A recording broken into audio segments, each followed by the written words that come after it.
ఇప్పటికి 25 కిలోమీటర్లు వచ్చినాము. ఒక్క హోటల్ కనిపిస్తలేదు, డాబా కనిపిస్తలేదు, ఒక చిన్న షాప్ కూడా కనిపిస్తలేదు. పొద్దుగాల ఒక ప్లేట్ టిఫిన్ చేసిన, అసలుకి ఇప్పటి వరకు ఏం లేదు. అసలుకి నీళ్ళు తాగుకుంటూనే వస్తున్నాం. ఏమన్నా కనిపిస్తుందేమో అని వెయిట్ చేస్తున్నాం, కానీ ఒక్క దగ్గర కనిపిస్తలేదు. అసలుకి మొత్తం రోడ్డు ఏడ చూసినా రోడే కనిపిస్తుంది, కానీ హోటల్స్ మాత్రం అస్సలు కనిపిస్తలేవు భయ్యా.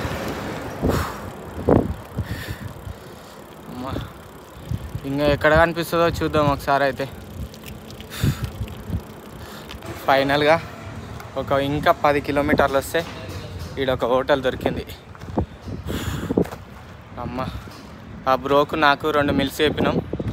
ఇక తినాలి మెల్లగా, ప్రశాంతంగా కూర్చొని తిని మెల్లగా పోతాం అంతే. ఇంకా ఇప్పటికే చాలా హార్డ్ అయిపోయింది. బాయ్.